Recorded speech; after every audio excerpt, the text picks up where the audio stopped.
content warning, this video contains violence, blood, and death. In 2023, videos from Peru would go viral. Villagers being attacked, people with cuts on their faces. Nuevo caso de ataque por parte de supuestos Pelacaras en contra de un joven. A mysterious black armored figure in a tree. And photos and videos of bodies without faces. Rural Peruvians were saying they were being attacked at night by flying humanoid figures. They'd wear black bulletproof armor and could render people unconscious with light guns.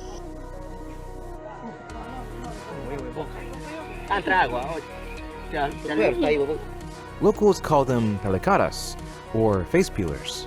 They were so terrified, they reached out to the government for military support, but were left to fend for themselves. Western media would show massive interest, but would rely on rumors and falsely claim that these were gold miners with jetpacks, or just mass hysteria. We had a couple of meetings with the villagers, with the elders, and with the men of the village, and I proposed to them this idea that the media had run with, that there's miners, river miners wearing jetpacks. They laughed. They literally all burst out laughing. I'll tell you right now, this is real. And it wasn't just one village, and it wasn't just in 2023.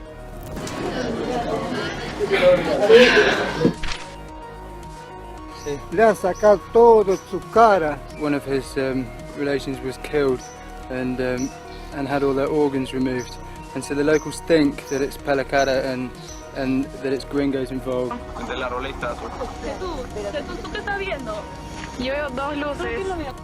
As mentioned, the device in which the gringos fly is made of iron and is shaped like an eagle, bird, or bat.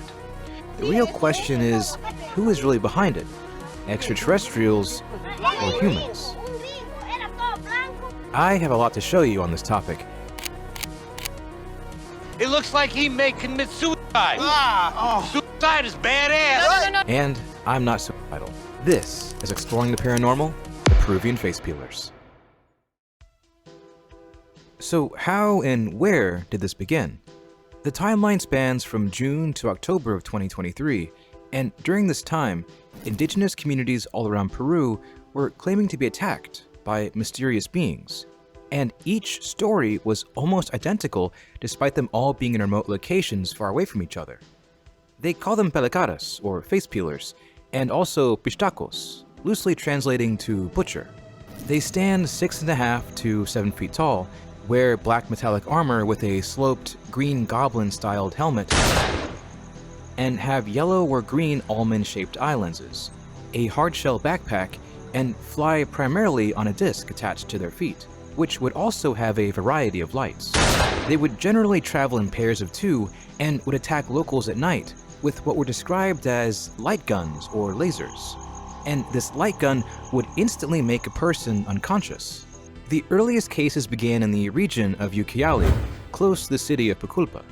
For context, a region in Peru is the equivalent of a state in America or a province in Canada. It's here that on June 19th, 2023, 3 teenagers in Masasia village were hit from above by beams of light and rendered paralyzed. They were all described as young indigenous Peruvians, and these details would remain generally consistent with the attacks to come. On July 8th, a teenager named Jefferson Gordon in the village of San Francisco de Yananacocha was also attacked. And by July 11th, this phenomenon creeps slowly northwards and began targeting the native tribal Iquitu people in the village of San Antonio de Pintiaco. According to the tribal chief, known as the Apu, they were experiencing flying men attacking the village at night. Una forma redonda como un platillo que de ahí se eleva, eso anda a 1 metro, así 1 metro de altura anda y tiene unas luces rojas en la parte del talón. Su cabeza es largo, la máscara que tiene es largo y el ojo, el divisor de ojo. Yo le baleó 2 veces y no cae, en vez de que cae se eleva. However, the attacks still continued down south. The attackers weren't moving around. Whoever they were now attacking multiple regions at once.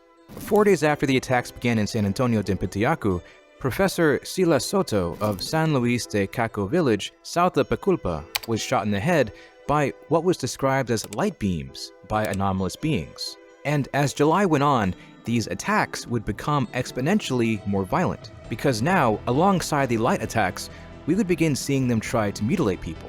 Two of the most graphic cases I found were again against two young teenagers, a boy and a girl. One in Ucayali and another in San Antonio de Pintiacu. Practically back-to-back and identical despite being over 300 miles away from each other. The first happened on July 26th in Nueva Esperanza de Panaillo to a young boy.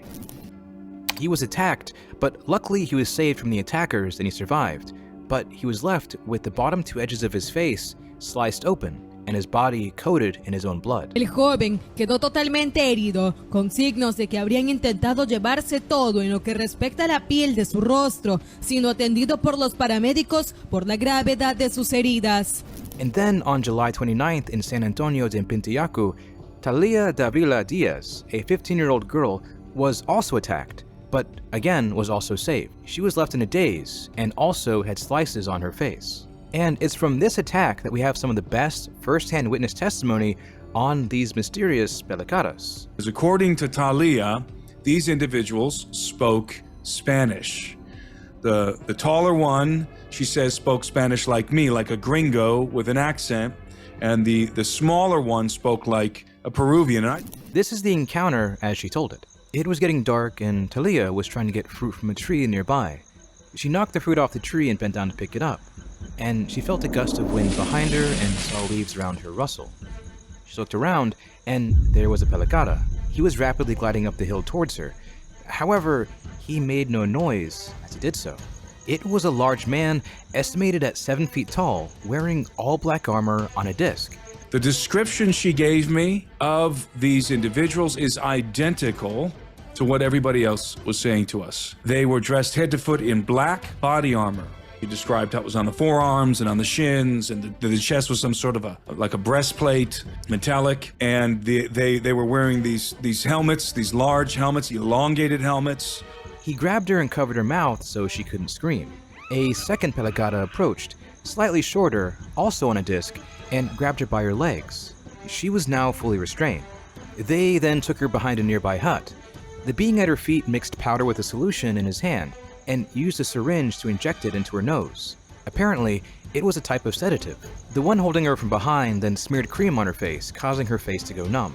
And it's here that the beings spoke to each other in Spanish. And she said that her face instantly went numb when the cream was applied, and it began to swell. And she even tells us that at that point she heard the Peruvian guy say, be careful, don't apply too much. You're going to ruin the flesh. And then she later explained that what she heard them saying was something about how if they apply too much, the flesh is going to stick to the skin when they take it off. Something along those lines. But it gets stranger. The being at her feet spoke fluent Spanish, like a native, but the man holding her from behind spoke Spanish with an accent, like a gringo. The beings attempted to cut at her face. Talía struggled and placed her hand under the mask of the man behind her and began to press up, lifting up his helmet. One of them slapped her and she was dropped, and it's here that she screamed. Nearby villagers ran to her and they found her, but they also found the two attackers.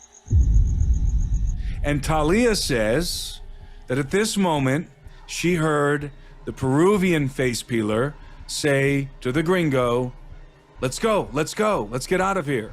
And the gringo replied, no, we can't just leave her here. And according to Talía, he proceeded to grab her by the hair and try to drag her and perhaps lift her off the ground on his platform. The neighbors see this, they have their flashlights, they start to yell, and eventually the gringo drops her, and these guys maneuver themselves to where there's an opening in the trees, and they lift off the ground at a high rate of speed and disappear into the sky. In my research, I found this comment, and I thought it made a good point. Talía heard face peelers speaking Spanish, which is why the Peruvian said they couldn't leave her behind. No one else in the village had heard a face peeler speak. Talía witnessed their humanity, or partial humanity. In other words, they couldn't leave her behind because now she knew that they might be humans. Their cover was blown. They're beginning to sound a lot like people. So are they? You're not crazy for asking that question. There's more instances in ufology of humans using strangely advanced technology to do illegal things. There's a very prominent case where a man allegedly saw people using a UFO to traffic humans after a natural disaster, and it may just give us some more clues and context as we go through the rest of this case. And he says there's not drugs that they're putting in these shipping containers. He says it's humans. Human trafficking. Yes. Schizo checkpoint. A tinfoil hat is required past this point because we're going in one level deeper. In 2009, Michael Herrara, then a Marine, was deployed on a humanitarian mission to the Philippines. Typhoon Ketsana had hit the country along with Vietnam and was ranked the second deadliest typhoon of the 2009 tropical storm season. Over 700 people were killed, 400 people were missing, and over $1 billion was done in damages. During the operation, reports then came in of an earthquake and tsunami hitting part of Sumatra in Indonesia. Herrera's ship, the USS Denver, was the only ship redirected to the location and anchored on October 8, 2009 in Indonesia. The next day, they were deployed to the jungle around the city of Padang to scout for potential aid delivery sites. They hiked a hill and got a view into the valley below, and they saw a large gray octagonal UFO. But this essentially is what we saw, but this craft was enormous. And there's, because even in the rendition, there's like a platform below the craft. Correct. And do you have any like first intuitions as to what that served as, the platform versus the craft itself? Well, that platform came into that craft itself. Wow. It lifted off the ground. So I'm like, okay, I think it's drugs. Trailers so off they for the drove on. They drove on the platform that like seemingly levitates up, uses some exotic propulsion. It didn't make any noise. However, they weren't alone. Americans in black, unmarked fatigues appeared at their left and right, and they were armed. And so these guys apprehend you, and what sort of equipment do they have? Do they say anything interesting? So they're obviously talking about they want to smoke us, or what should we do with these guys? They're making threats. We can get lost out here. We can, take you anywhere pretty much. We can kill you. Should we shoot these guys? But you can tell by their dialects that they were American. You can tell by their facial expressions that they were serious people. Eventually, he was released, threatened, and forced to sign an NDA later on. Later on, when personally investigating his own encounter, he was informed that these men might not have been trafficking weapons and drugs, but they were instead humans in those trailers. Because after a natural disaster, that's the ideal time to do exactly that. It's quite a story, but when you have the two gold standards of ufology, Jesse Michaels and UAP Gerb taking it seriously, there is likely something to this idea, that paramilitary entities may sometimes do illegal black budget operations with what appears to be anomalous technology. Now back to the story, because the attacks didn't just stop with Talía, multiple regions were now being affected, and there would be more claims of these beings speaking Spanish. After Talía's attack, the village contacted authorities, and 2 police officers from Iquitos would take a 2-day boat ride to the village. They conducted very minimal investigation, staying only for a few hours, and casually stated it might just be miners illegally digging for gold at the river and using jetpacks. This ridiculous fabrication was quickly picked up by the Peruvian press, and subsequently by the American press, and became the official narrative. They had zero evidence for this claim, but Western headlines and professional skeptics picked up and ran with the narrative. This has happened before. Miners will go in and try to scare the wits out of villagers by pretending to look like aliens, etc. So, you figured it out, huh? Wasn't hard.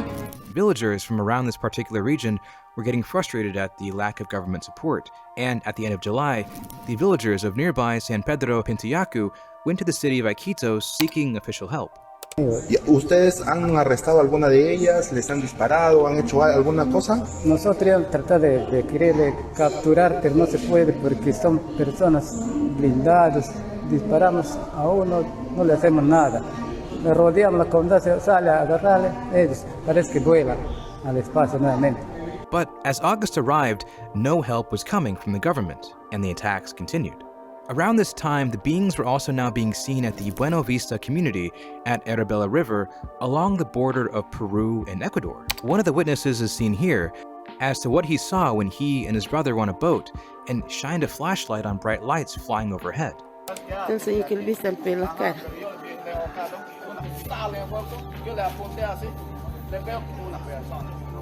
Una persona brilla de aquí por acá, lo que alumbra es no brilla, es alumbra. Aquí están todos los padres de familia con sus escopetas, señores de la mujer, a ver qué decisiones toman frente a esta situación que estamos pasando aquí en la comunidad de Buenavista, profesores de Jorge Soplín, a ver si puedes apoyar qué es lo que debemos hacer con los estudiantes mayormente, porque estamos corriendo riesgo tanto los estudiantes, los profesores y la comunidad en general. And then it gets even stranger. At the end of August, in the region of Apurimac in Ocabamba, over 30 sheep were found dead and mutilated. 33 ovejas aparecieron muertas y presentan perforación en sus cráneos. Muertas. Las causas aún desconocemos. Son situaciones que de verdad nunca han pasado en nuestra zona, en este sitio, pero esto ha conmocionado a toda la población. Heridas no tienen, lo único que presentan estos animalitos ya muertos son perforaciones en el cráneo, exactamente en el cráneo, en todas las ovejas, y también no tienen ya ojos los animalitos. Otras heridas no tienen. However, along with missing their eyes and having a hole in their skull, they were also reported to be missing their brains, and no other wounds appear to be present. And then we would get 2 more stories of these mysterious attackers, with one perhaps being a sighting without their helmet on. Near the city of Puculpa in a village, some young boys would see one without its helmet. These boys would see it and run away, as this Pelacara tried to aim its light weapon at them unsuccessfully. Es un negro encapuchado. Y acá tenía su cuchillo grande y acá tenía su lente su láser. Y acá había un chiquitito arrodillado, estaba así, estaba haciendo así. Y ahí pasó por ahí. Vamos, cuando estuvo ahí, vamos, corre por allá. ¿Y qué es? ¿Un gringo? ¿Qué cosa? Era un gringo, era todo blanco y acá era puro negro, pues fierro. Y acá era pues, y acá tenía su láser. One commenter would provide context because the literal English translation may be misleading. I can understand and speak decent Spanish, especially in the field, and the kid is describing someone in kit. Encapuchados means someone with a balaclava. Con su cuchillo means he had a big knife. Lentes láser means probably night vision. These are either military personnel or narcos. I would love this to be true, but the kid is clearly describing someone in tactical gear, not an alien or a monster. Now, this just raises even more questions, but of course, that won't be the end of that. Another encounter happened in Junin, Comunidad Nativa de Teoria, to a man after he finished planting yucca and lay down to rest. It had to be translated via text because this man speaks in a tribal language, not Spanish. According to the resident, while chewing coca leaves, he saw 3 beings descend from the sky. They asked him what he was eating, and if there were any children present. Terrified, the man asked if they were going to kill him too, and one of them replied that they were only looking for children and young people. Another comment seems to imply that he spoke to the man in Spanish, which this man can understand, but can't speak fluently. Regardless of if this man was lying or not, Pelacara activity did indeed happen right after this, in the same region as Talía's attack, near a village called Jorge Chavez. But this time, the tables were flipped, and a young man chased, shot at, and tackled a Pelacara. Around September 2nd, Pablo Bardales was swimming with his brothers and heard people shouting that there were Pelacaras nearby. He ran out of the water and grabbed his shotgun, and he saw them. Y le veo a las personas que estaban aquí 3. Acá estaban cruzando el jardín. Sí, aquí es delante, acá delante, al frente. Más o menos la estatura de estos seres extraños. ¿Son altos, chatos? Sí, son altas, ¿sabes? Más de 2 metros. Hacen más de 2 metros de tener. Totalmente, ¿no? Acorazados. Sí, sí, Wow. sí, son equipados. No bien. no se puede distinguir. No, no se puede decir, todos son tapados. He opened fire, hitting one, and then gave chase, continually shooting at them. Ahí le metí pues, el primer tiro donde está el panel. Ahí estaba pues. As they ran back to their boards and flew off, he tackled one, but was then shot by a light gun. Parece que me pasó así de candelas. Me pegó de visión todo.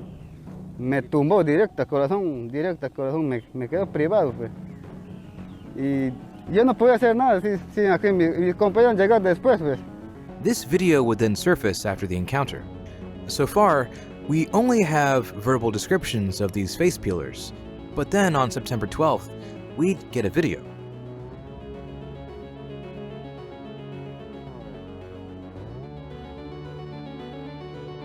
This video is taken in the Junín region of Peru, in the district of Pichinacue.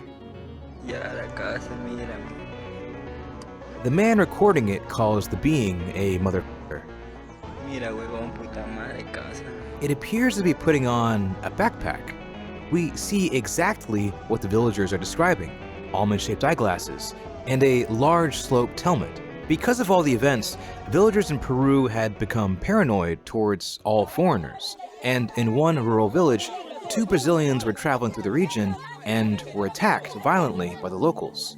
These Brazilians were white, tall, and well-equipped for traveling in rural environments, so the villagers believed that they were Pelacares. Police stepped in quickly, and the men were identified as a 57-year-old lawyer and 62-year-old businessman. The villagers also found a pocket Bible as they tore through their luggage, which helped them return to calm. But in the end, one of the men had to be hospitalized for his injuries, and the other went on the record saying, "I want to sincerely thank the 2 police officers who showed up there. If it weren't for them, we wouldn't be alive to tell the story." In October, there would be 2 final prominent attacks. One was 18-year-old Jackson Pizongo, found here unconscious after being kidnapped by the strange beings, but having no memory of the event. The second happened to a mother and 12-year-old girl in San Martin, traveling from Vestido Grande to San Miguel de Rio Mayo. A masked man who spoke in a foreign accent would attempt to fire a light gun or electricity at her daughter. La madre de familia dijo que era un sujeto alto y con el rostro cubierto que las persiguió hasta que en el camino se encontraron con un familiar a quien le pidieron auxilio. ¿Solo pasaron electricidad? Sí, eso nomás me contó. ¿Qué acento tenía el sujeto? Sí, ¿qué tipo de acento tenía? ¿Extranjero? Sí, así ha sido. Following those attacks, the 2023 Peruvian face peeler phenomenon largely concluded, and all we were left with were scattered stories, rumors, and a giant language barrier and distance barrier preventing investigation. This was almost doomed to be a passing headline. That is, until October 25th, 2023, when Timothy Alberino, a ufology investigator and published author, along with Doug Thornton, a former Marine, personally traveled to the village San Antonio de Pintiacu and later to the nearby city of Nauta. He saw the story unfold from the sidelines and was waiting for someone to do a real investigation. He soon realized he would have to be that person. And I'm sort of sitting back waiting for somebody to go out there and go investigate what the heck is happening. And nobody was going. I'm just sitting back thinking, I'm gonna have to go. I mean, I didn't even really want to. I'm just thinking, I'm gonna have to go. I'm gonna have to go do this. And I seemed uniquely equipped to do it because I lived out there. I speak the language and I'm very well adapted to the culture. Timothy would personally interview the witnesses and cut through the rumors perpetuated by Western media, and actually get first-hand accounts of what was actually happening. Through Brazilian ufologist Ronnie Vernet, whose work I used in my research for this video, Timothy got into contact with the tribe. This is where this turned from a series of scattered stories and rumors on social media to a real investigation. Timothy, Doug, and also 2 Peruvian Navy commandos would take the 2-day riverboat ride to the small village, which only has a population of 200 people. He would be the only Western investigator to actually bother interviewing anybody. As Timothy and Doug arrived, they were greeted by the town's men, and he noticed immediately the men were all armed. The Apu had told me that they had their firearms on them at all times. Since this had started to happen back in July, the men always kept their firearms on them, and that means shotguns. I mean, it didn't matter what time of day, the men had their guns on them.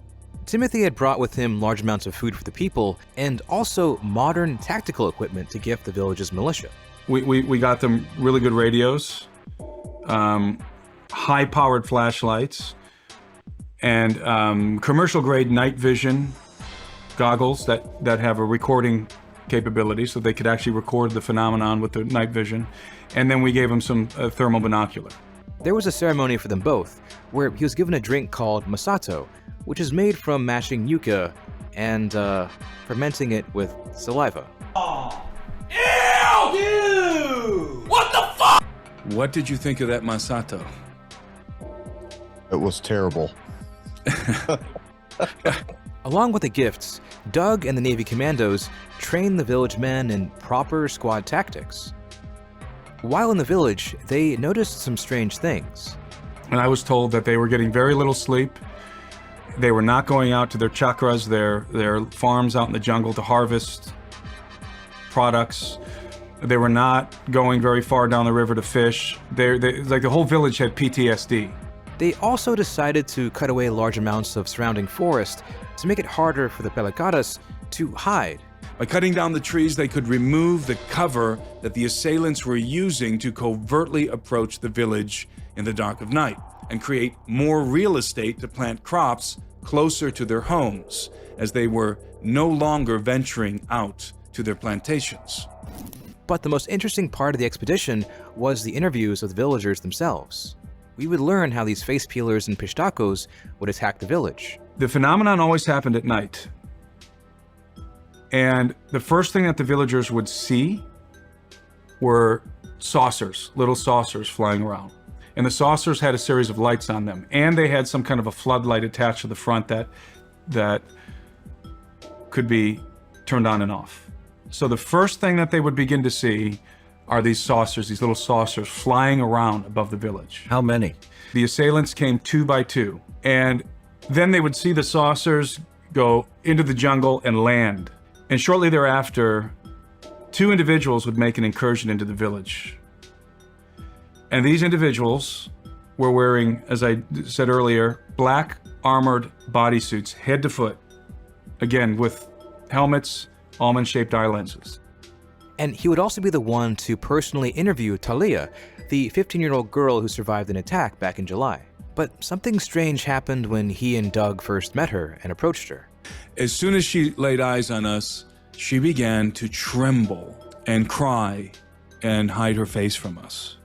You could tell that this was a young girl who'd had a traumatic experience. I've dealt with people with a post-traumatic experience. In fact, that's what a doctor down the river diagnosed her as, is having PTSD, and we have that documentation. Severe PTSD. My height, I'm 6'1", reminded her of the assailants because they were very tall. So Tim and Doug would learn that the father of Talía couldn't afford treatment for her PTSD, so Tim would pay for it. The father did not have the funds to do that. These particular individuals are very poor, and so we were also able to fund Talía. Timothy would also interview, over the phone, Pablo, the man who attacked and tackled a Pelacara, and once more his description lined up with the other witnesses. Describes them in the exact same way. Black armored bodysuits, the helmets, the almond-shaped eye lenses.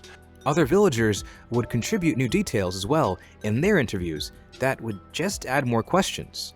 These things, for example, left unusual footprints. You see, the village men had set up shotgun traps around the village. If you walk past it, it fires at your legs. They use these traps all the time to catch game in the jungle, and they consist of a barrel, a rudimentary barrel, and a cartridge inside the barrel, and they have some sort of a device that ignites the cartridge, a shotgun shell. We're talking about 16 gauge birdshot. They would hear these traps going off at night. When they investigated, they didn't see anyone there. There was no blood, chipped armor, or cloth. But there were footprints, and these weren't exactly normal-sized footprints. Now, obviously, Doug and I wanted to look at the footprints, but the consensus among the guys on the patrol was they hadn't really encountered these guys for about a month or so. And when they would encounter them, they would routinely find the footprints. And they were all adamant. They were huge. They were big footprints. They were not like, they did not look like human footprints. These things were very large. The tracks look like two circles. They did not look like boots. They look like those two discs that are on the bottom of these things' footwear. The villagers even showed Doug and Timothy that they would try to augment their ammunition.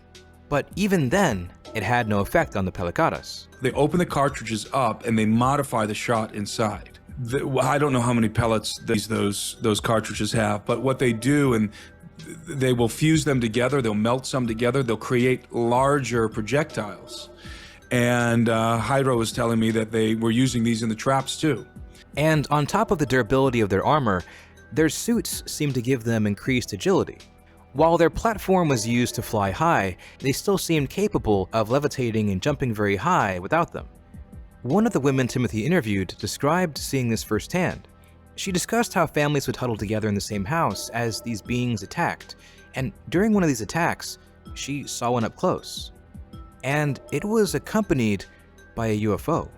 And she said one time she walked out of her house because they heard commotion. Her and her family members walked out of the house with flashlights, and they saw two things. They saw one of those acorn-shaped craft hovering above the village, and they saw a couple of these guys in the bodysuits. One of them jumped over the house. This strange UFO was something many villagers attested to seeing, and was described as the size of a large helicopter. Another villager approached Timothy and recounted how he saw this craft up close. He was on the water checking his fishing nets early in the morning while it was still dark, when he described that the area around him was suddenly illuminated, as though it was suddenly daylight. Right above him was this craft, and it was shining a light on him.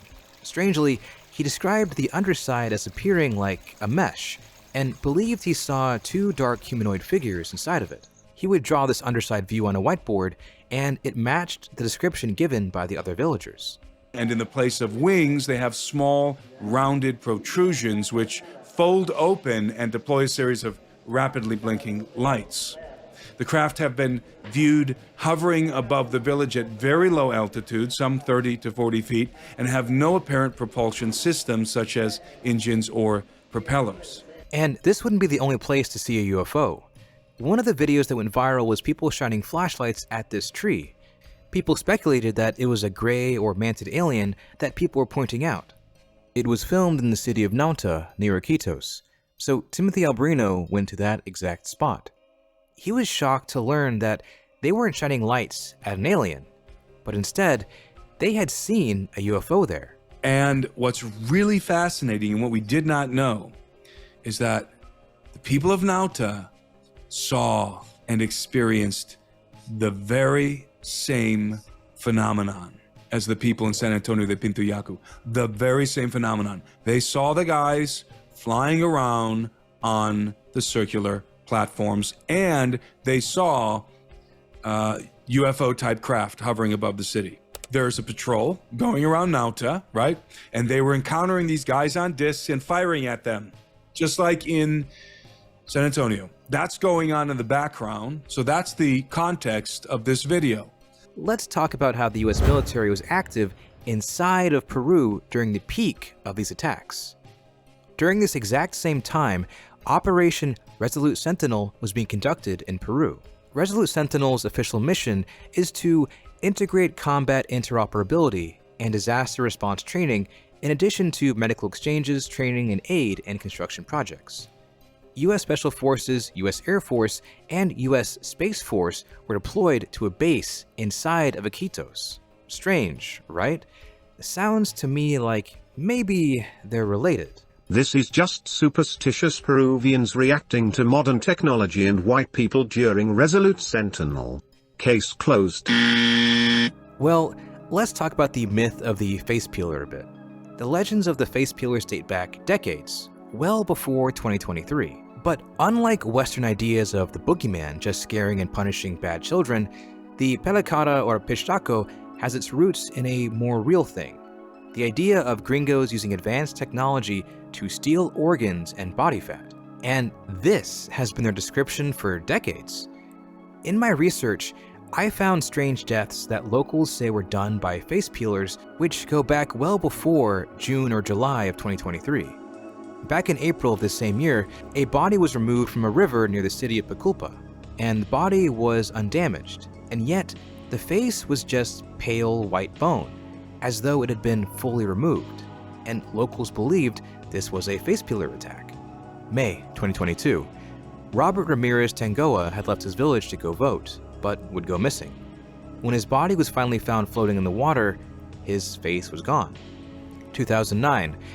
Ed Staffer, English explorer and author, was traveling through the Loreto region of Peru, near the village of Pahoyan, and he got informed of a recent face peeler attack where a woman had her face and organs removed. Behind me, who was just talking to the camera, just said that we can't pass through Santa Maria because there was one of his relations was killed and had all their organs removed, and so the locals think that it's Pelacara and that it's gringos involved, and they said if I go through that village that I'll be killed. And that's the bottom line. Gracias, señor. April 2008. Puculpa was reporting lights which would fire at people from the sky, and the military would be deployed and even fire at them. En Pucallpa, en San Juan de Yarinacocha, que es un caserío, habían estado habiendo luces en el cielo y también desapariciones de personas. Según los pobladores, la supuesta nave regresaba todas las tardes. Students from Lima would investigate this phenomenon and capture this footage. So there are consistent similarities between all of these cases, and it doesn't end there. When this myth was studied academically in 2020, the consistencies remained. I found a paper called White Men and Electric Guns, analyzing the Amazonian dystopia through the Shipibu Kanobu children's drawings. In 2020, a Brazilian researcher lived among indigenous people of Peru near Puculpa and interacted primarily with the children. The village suffered an attack by an alleged Pelacara. Luckily, this man escaped and made a full recovery, but the paranoia persisted. This, to them, had been a face peeler attack. Curious as to the myth, this researcher asked the children one day to draw scary things. They drew pistacos, tuyachakis, and jaguars, but explained how they were different to her. In children's representations of the raider, some features were ubiquitous. They were all outlandish, flying men. A group of girls drew this pistaco. He had wings to help him fly and wields what she explained to be a syringe, and this is why it was added. The pistaco's role in an international network of organ trafficking was constantly referenced. Witnesses of previous murders claim that pistacos worked as government doctors in the regional capital of Puculpa. According to the community, the state knows about the attacks and profits from this international trade. It was argued that indigenous people's vital organs helped pay off the country's external debt, a suspicion also voiced by other Amazonian peoples. And the kids drew another drawing. A large group of children portrayed the killer wearing motorized steel wings, which are attached to a full-body black suit. In combination with wheeled boots, the tentative jetpack offers incredible mobility. Sound familiar? I also found this, De Gringos y Cortabezas, or Of Gringos and Headhunters from 1998. This talks about the origins of the face peeler legend as a myth. There seems to be superstitions overlaid by the locals on the legend, such as these beings stealing fat from bodies, which dates back to when early Spaniards would use human fat harvested from locals in their medicine. However, even back in 1998, the core elements that we see in 2023 remained, such as a strange UFO. Countless devices, liquids, lights, and disguises are mentioned, the most well-known of which, and the one almost everyone talks about, is a vehicle seen in the night sky emitting beams of light of different colors. Some say it makes no sound. The idea is that it is a device that doesn't make much noise. And the way they attack people with paralyzing lights and their body harvesting motives seem to be identical. They appear by water or by air, equipped with special suits, dollars, knives, lockpicks, liquids, and powerful machines that allow them to fly, illuminate, and pursue people, paralyze them, and finally extract their heads or other organs, which, according to people, will be used to give life or invigorate the old, weak, and tired bodies of the gringos. And the visual description of the attackers and their armor is very close to modern testimony. As mentioned, the device in which the gringos fly is made of iron and is shaped like an eagle, bird, or bat. What we know now is that not only was witness testimony during the 2023 attacks consistent across regions, but the phenomenon itself has been described consistently for decades. I believe that there's enough evidence that this is real, and now we're left to play detective. Who is under these masks committing these crimes? I have a theory. First, let's discuss two things: the testimony of whistleblower David Grush and the recent release of the Epstein files. Let's get to a checkpoint. A tinfoil hat is required past this point because we are going in one level deeper. First, I want to be clear. I'm not going to say Epstein was an alien or that aliens are in the Epstein files, but we do know that from him, there is a large, unseen world of organized, well-funded human abuse. He ran a blackmail operation for a foreign intelligence service built entirely on human trafficking and had a very expansive network. You know, allegedly. The elites play by their own rules. For example, what you're looking at is a video secretly recorded in July 2000 in Bohemian Grove, one of the most prestigious fraternal groups in the world. It depicts its members in hoods doing a mock sacrifice of a child in front of an owl statue. And the man who recorded this? Alex Jones. Funny how that works, huh? As for David Grush, the sworn testimonies of himself and his 40 first-hand witnesses who came forward to congressional investigators say the American UAP Recovery and Reverse Engineering Program operates without congressional oversight and dabbles in illegal activities. Now let me ask you a question. If you believe the government operates a UAP reverse engineering program outside of congressional oversight, and you believe that the elites traffic humans and do terrible things to them behind closed doors, do these two worlds ever overlap? This may all appear bizarre to consider, but this whole case is bizarre. At the core of it, it seems that these Pelacares are humans using reverse-engineered NHI technology to kidnap and organ harvest children, teenagers, and women who make up the majority of the victims. And the face-peeling aspect seems to be just an intentional scare tactic, because even in the words of Timothy and Doug, they're very bad at it. They're really bad at peeling faces, if they're face peelers. So it seems to me that the operation is more a terror operation. Like so let's consider this for a moment. Let's say that maybe these assailants are using the face peeler legend as cover for some other operation that's going on in the jungle. You can hide something in plain sight when you make it sound hard to believe, and I think they know that. If you're a rural Peruvian and get attacked by what looks like the Green Goblin from Spider-Man, who is going to believe you? However, even then, I'm very hesitant to pretend like I can give you one solid answer here, because I can't. No one can, except for the people attacking these villagers. But there's just so many things to consider now about the world we don't see that operates in the shadows. So now what? Well, I thought a lot about how I should end this video. It's not exactly an easy topic to digest, and it's kind of depressing. It's easy to see fighting so much evil in the world as fruitless. There's so much darkness that one can get lost. But there's hope here. It's you. When evil feels invincible, that's when heroes are made. Something I admired about these farmers was that they knew they couldn't harm these Pelacares or Pishtacos, but stood defiantly anyway. You are the inheritors of all of human history. Everything has led up to this moment where you see, breathe, and think. Every peak of joy, every pit of despair, every smile, and every tear.